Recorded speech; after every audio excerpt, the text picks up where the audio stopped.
Salam alaikum. Alors, en votre nom, je souhaite la bienvenue à professeur Ansari, professeur Merci, merci. d'endocrinologie, diabétologie au CHU Qadi Iyad à Marrakech.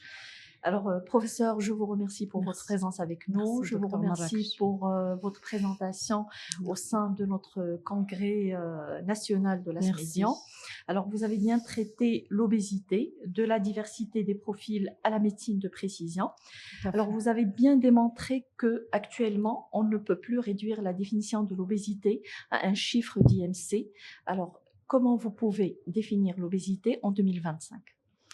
Merci, docteur Marrakchi, pour ta question. Et c'était en fait la conférence inaugurale de la session d'obésité hier. Et c'était important qu'on rappelle à l'ensemble des endocrinologues la perte de pouvoir de l'IMC, comme c'était le cas dans le diabète. Si je veux faire une analogie avec le diabète, de la glycémie à jeun, lorsqu'on a basculé vers l'hémoglobine glyquée, j'aime bien faire ce cette comparaison.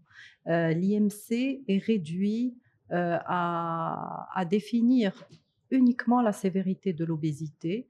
En 2025, les experts et les derniers consensus et recommandations classent l'obésité en deux stades, si vous voulez. La pré-obésité, qui est uniquement une obésité jugée sur la base d'un IMC, et l'obésité clinique, c'est quelqu'un qui présente une obésité effectivement sur la base de l'IMC, plus des facteurs de complications cardiovasculaires ou autres, organiques ou même psychologiques, qui le basculent dans la vraie définition actuellement de l'obésité.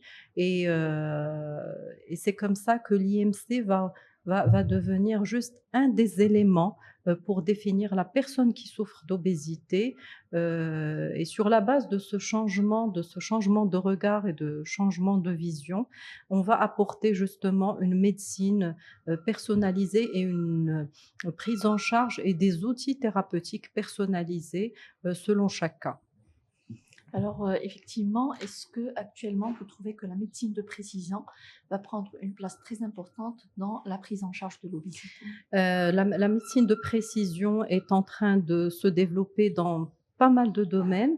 Quand on l'applique au domaine de l'obésité, on a vu hier que les études et les essais cliniques randomisés ont donné beaucoup de valeur et de valeur scientifique à ce concept, justement parce que les personnes qui ont été classifiées et stadifiées selon les phénotypes reconnus de l'obésité et qui ont eu et qui ont bénéficié d'une intervention thérapeutique personnalisée et spécifique selon le profil ont eu significativement plus de perte de poids et plus de maintenance de perte de poids, que ce soit par rapport aux règles d'hygiène de vie, de comportement alimentaire ou par rapport aux molécules et aux traitements d'anti-obésité qui ont été, selon les différents profils, indiqués. Voilà, donc c'est l'avenir. Il y a des tests qui sont réalisés aujourd'hui par certaines équipes avant de démarrer toute prise en charge thérapeutique pour voir sur quel profil on est avant de proposer une prise en charge spécifique et ciblée. Merci. Merci beaucoup, professeur Merci, Ansari, pour merci ces docteur précisions. Marrakchi. Au plaisir de vous revoir. Merci beaucoup.